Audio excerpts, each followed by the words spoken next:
welcome back to the kitchen. Today we are making a super easy, super quick, one bowl kind of cake recipe. We're going to be making coffee cake today. It's one of my absolute favorite cakes to make, and this one's going to be super easy, and I'm going to show you how we can do it even quicker than usual. I'm planning on getting both the cake done, baked and iced within an hour 15.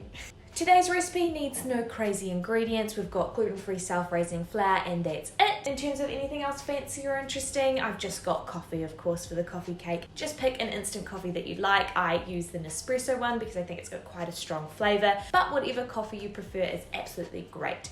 Let's get right into it. So because we're keeping this cake nice and simple today, we're going to be following the classic cake steps by first creaming the butter and sugar together. There is actually another cake baking technique that I have learnt recently that follows a little bit of a different structure with mixing the butter and the flour together first to like a crumb, like almost how you do pastry. But because our cake is going to be a quick bake today, we don't need to worry about it, but I will make sure I talk about it in the future. So for this cake today, we're going to start off by creaming together the butter and sugar. I've got 200 grams of softened butter and 200 grams of caster sugar, and we're going to beat that until it's light and creamy and fluffy. We're not beating it until we just can't see sugar anymore. We want the colour of the butter to change from yellow to cream. After that, we're going to beat in the 3 eggs, and we're going to do that 1 egg at a time. So we're going to beat in the first egg, make sure that that has combined with the butter and sugar, then we'll beat in the second, yada yada, then the third, and making sure it's all nice and combined. After that, we no longer need our electric beater until we get to our icing, so you can pop that to the side. Now, if you want, you can sift in the flour. I usually just dump it straight in. That's 225 grams of self-raising gluten-free flour. I'm just using the one from Dove's. You can, of course, make this with regular flour and then extra baking powder. That's absolutely fine. But the thing that I really like about the Dove's gluten-free self-raising flour is I find that it's a lot finer than the gluten-free flour, so it gives a better raise. So if you can get a self-raising flour, that's great, but it's not the end of the world. To the flour, we're going to add in half a teaspoon of xanthan gum, half a teaspoon of baking powder, half a teaspoon of salt, and we're just going to fold that all in together until it's nice and combined. Wonderful. For our next step, I'm going to take my 3 tablespoons of coffee, and I'm going to mix in 3 tablespoons of boiling water so that the coffee dissolves and breaks down and turns into a nice coffee liquid. Really just make sure that that's nice and dissolved before we move on, because we don't want little chunks of coffee in there. They wouldn't be very nice. Then we're going to pour in 60 mils of milk, just plain milk. You can swap both the butter and the milk out for dairy-free versions. If you need to make a dairy-free one, that's absolutely fine. And we're going to pour the milk in as well as our coffee liquid, and we're just going to fold that all together, which will change the colour of our cake batter to like a nice brown. Lovely.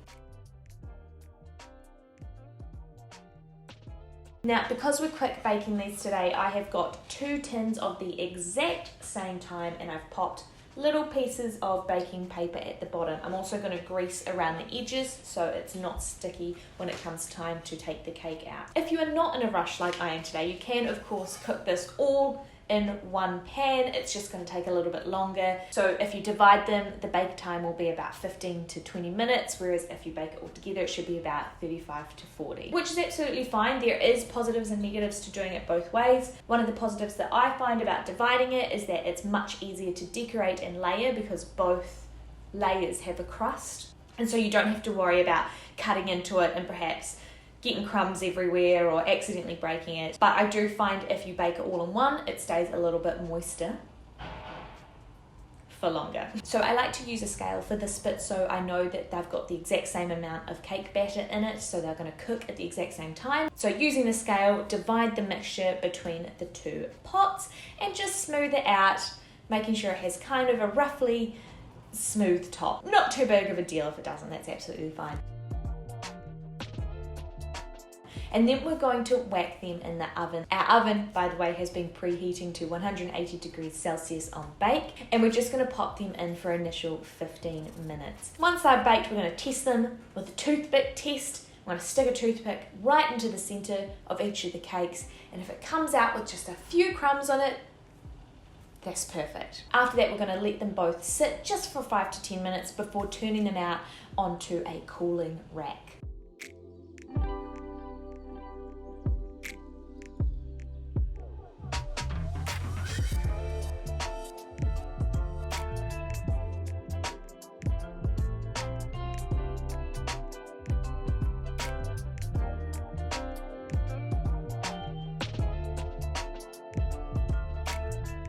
Now, you do have to let these cool before they ice, but because they're smaller, it should take less time. I suggest popping them by an open window to speed up the process. But for the frosting today, we're going to do a small buttercream. I don't like layering up these cakes with like a ton of buttercream because I really like the coffee flavour and I like the, not bitterness, but you know, there's more savoury flavour of the coffee, and I don't think it needs too much sugar to go with it. So we're going to do 100 grams of softened butter and 250 grams of icing sugar. Once again, we're going to pop a tablespoon and a half of the instant coffee into a little bowl and mix that together with 1 tablespoon of water, making a nice coffee paste. We'll pour that into our icing sugar and beat away until that's lovely and creamy.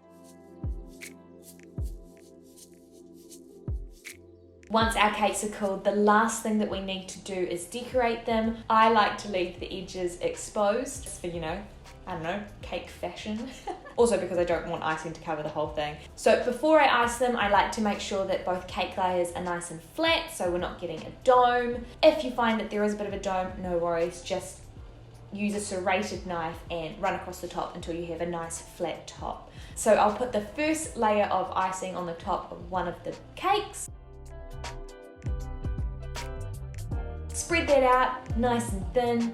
Second layer goes on top, and then I'm just going to cover the top with icing as well. If you want a really nice flat top, I suggest flipping the cake over and using the base of the cake as the top, if that makes sense, so it's perfectly flat. After that, I'm just going to decorate it with some walnuts. Another nice thing to decorate it with would be like drizzling caramel, but I don't have any of that on me at the moment. And there you have it.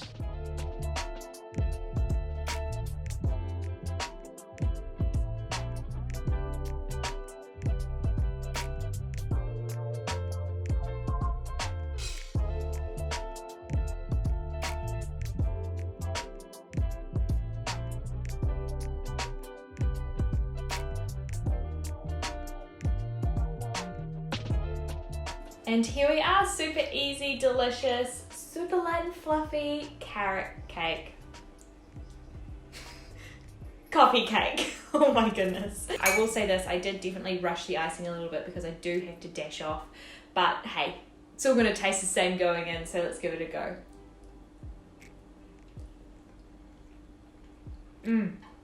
Wow. I'm impressed. It is somehow even lighter and fluffier than usual, so go me.